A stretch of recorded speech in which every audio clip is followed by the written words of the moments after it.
Hey, soul survivors, we're going to talk about it's okay not to be okay. So I do listen to you guys. I see which videos, those likes and comments really help me decide what you guys need to hear.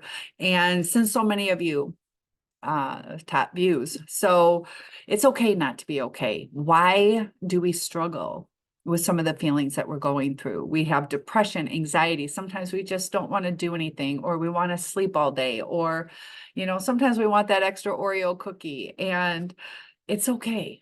There are times that we need to take care of ourselves. And depressed is kind of like a deep rest where we just kind of escape for a little bit, but we don't want to escape too much from our life. So if you are extremely struggling with depression, that sometimes we need interventions, but it is normal to have a grieving process. There's the 5 stages of grief that we have to go through. I have videos on that, but when we're going through struggles, we need to grieve, we need to mourn. It's our future that has changed and our life is different. Maybe we're missing certain people from our lives that we thought would always be there.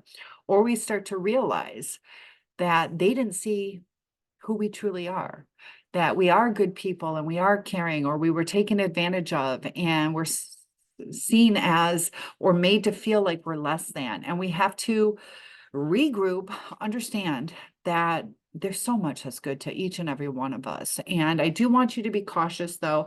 I see a lot of things on YouTube where you're okay just the way you are.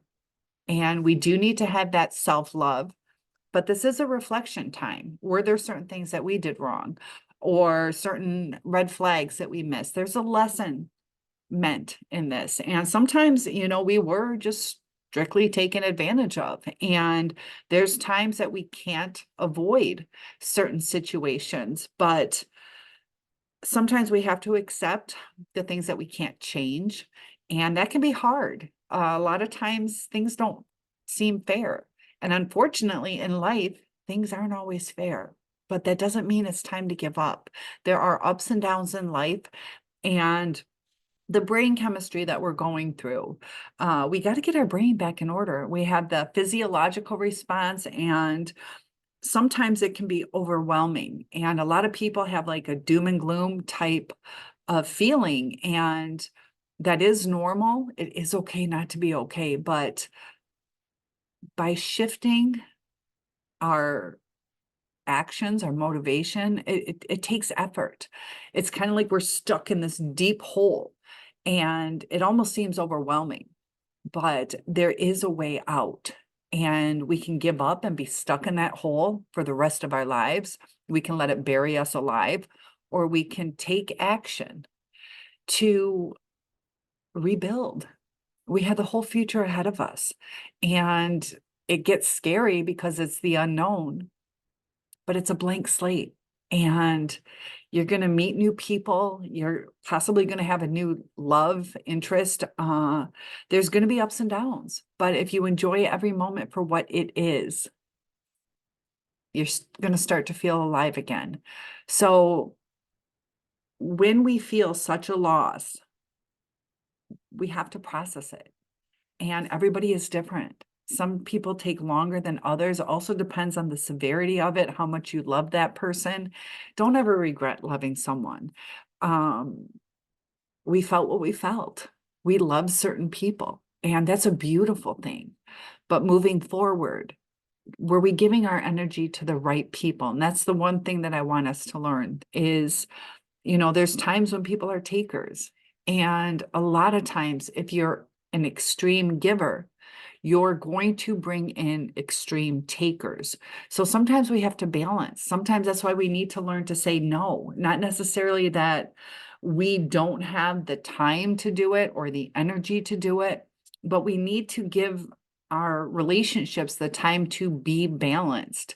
And some relationships may take a lot longer, but when we do this, it weeds out the people that aren't supposed to be in our lives. So if you say yes, you're going to help somebody with their yard work every now and then, but if you're always there every week and they're not there for you, then you're just giving and giving and giving. So give it a little less space. I can help you this weekend and I'm not going to be able till next month. See how they react to that. You're giving them a free service, spending time with them, enjoying the afternoon, but you invite them over for coffee. Are they going to come over and spend time at your place? That when we take time and let life show us who's meant to be in our lives, that if we're excited to be with somebody, that sometimes we give too much to where we don't allow that balance and the depth of the relationship to grow. So as you're going through your healing journey, we have to be cautious not to overindulge ourselves. So you want that ice cream, there's nothing wrong with having that extra ice cream. Just be cautious on, how it's going to affect you. So, you know, um, don't overindulge in certain things, maybe staying in bed for a couple extra hours. Sometimes we need that extra nap, but when you start foregoing living life, that there's a time that we have to realize this is hurting me. This isn't just cuddling or giving me time to heal. It's taking me away from life. There are certain dissociations that we might go through where we feel like we're in a different realm, almost like we're watching our life. And when we get to that point that we start engaging in life again, so we don't feel that disconnect. And our inner child, it's really interesting how it works. There's ways to address it, ways to heal our inner child, but by ignoring the things that we need, if we're lonely, staying at home isn't going to make you feel fulfilled. Maybe it's a different person you have to hang out with. We also have to understand that some of the things that were done to us wasn't done to us personally. That says a lot about the person that abused us, that, they're missing things. It doesn't mean you were missing things, but they took from you and they damaged you. So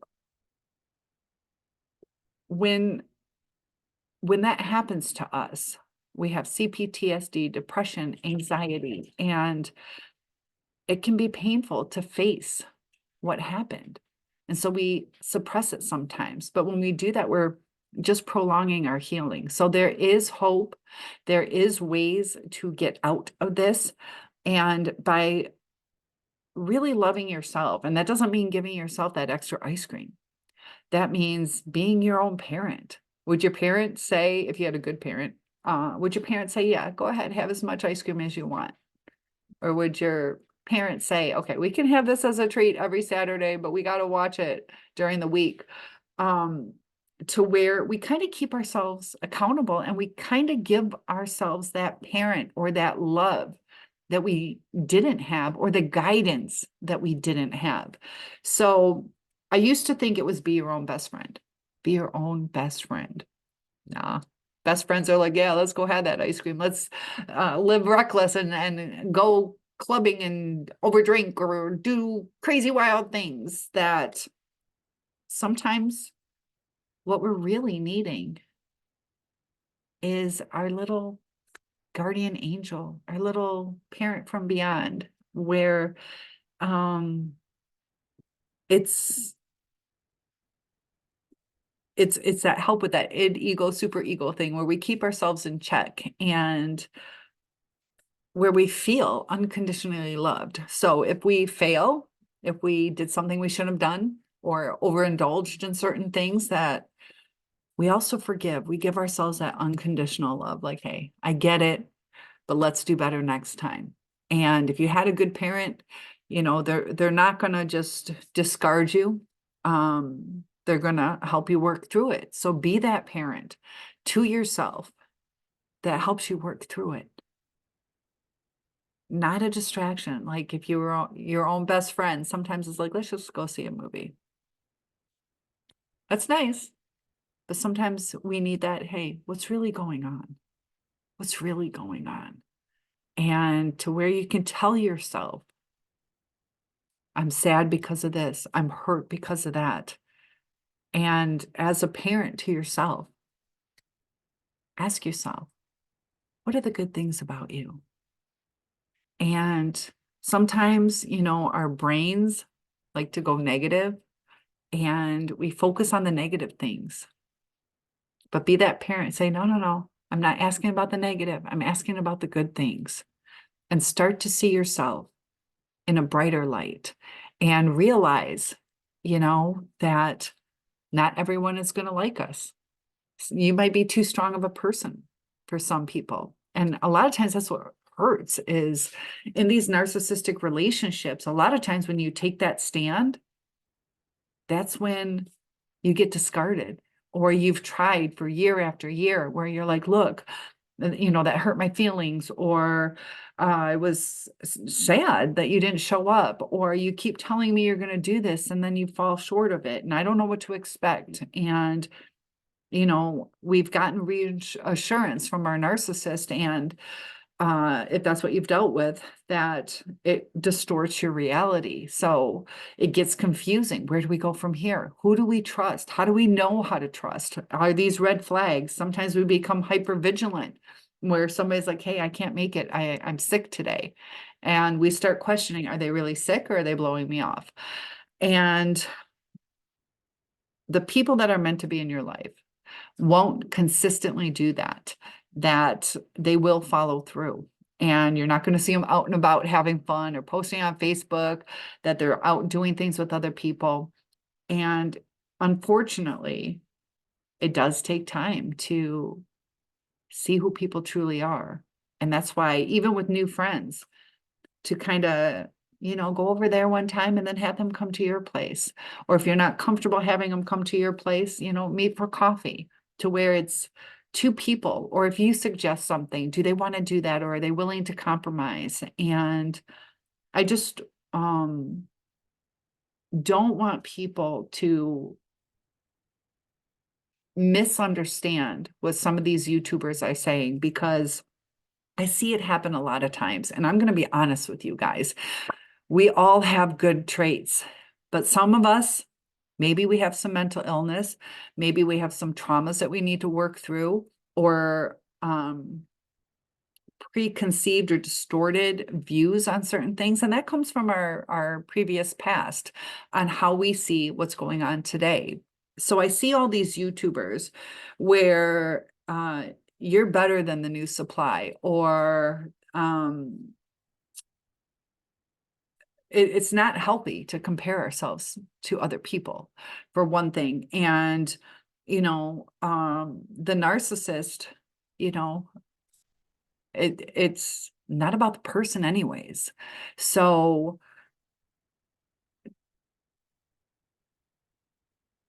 the YouTubers who are telling you things don't even know you. And so I see a lot of people getting like that dopamine hit to where it's almost like they stop self-reflecting. And when you're in narcissistic abuse, that's something that wasn't your fault. But we have to realize that,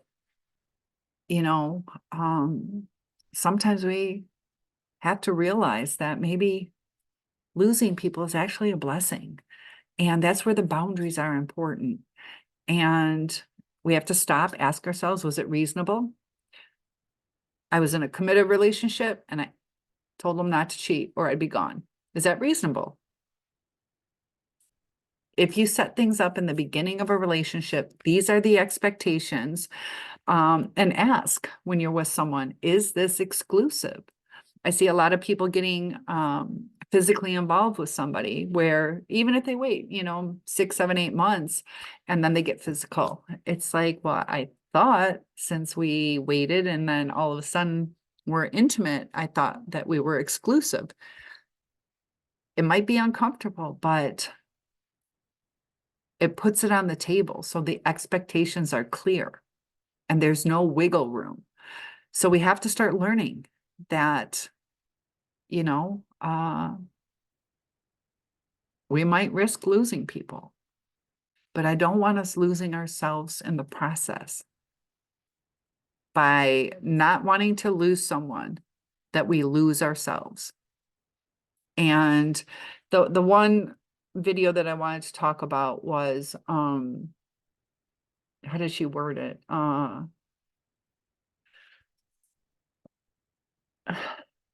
it was basically saying that you're good just the way you are. And sometimes we have to realize, am I good just the way I am? Am I under eating? Am I overeating? Am I binge eating? Am I eating healthy? Am I, um, a wreck? So you are lovable. And the quality of who you are is not based on your depression or your anxiety or those kind of things. But I see people who dismiss the change that needs to happen as kind of like latching onto certain things. Like, yeah. Um,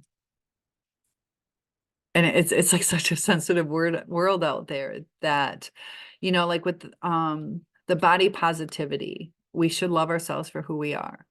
But we also have to look realistically. I saw one person who was really upset that his doctor called him obese, and a decent looking man, you could tell he had some extra pounds on him. And it's not that the doctor was trying to call him a fatty fat. He was trying to say that this is a medical term and you should lose some weight for your health. So we have to be comfortable within our own skin. And,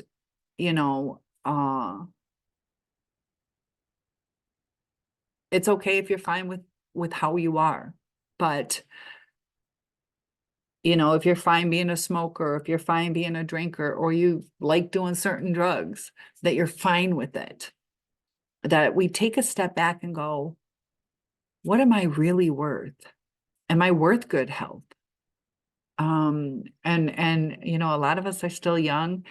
We don't realize the implications of our coping mechanisms and how that's going to affect our joint health and our heart and possible diabetes and longevity of life. Some of us get depressed and want to give up. And it's interesting how nutrition and gut health and all that stuff can impact your emotional feeling. So, love yourself where you're at. But I think we need to strive to love ourselves like a good parent would. Good parents put some limits on certain things. They don't necessarily deprive you. If you want some fried chicken, have some fried chicken, but they're going to give you vegetables or some extra water or make you drink milk or whatever it is that in your healing process, we have this inner child. And I thought for a long time that being your own best friend goes deeper than that. That we kind of need to parent ourselves in an unconditional way because you're worthy of that type of love. And we can give that to ourselves. And it can be fulfilling if we're consistent, because consistency is important in life. And sometimes we fall short on that. But if you can consistently tell yourself the wonderful things about you, that you're proud of yourself, or give yourself that encouragement, I can do this. And we talk about the power of yet. Sometimes, we don't have everything we want right now. But if we can tell ourselves, I don't have it yet, that little word yet will shift it into reality, that you believe in yourself, like a parent would believe in a child. I see the world for you, and I want you to have it. Please like and subscribe, share if this will help someone. Comments and likes help the algorithm, and I'll see you in the next video.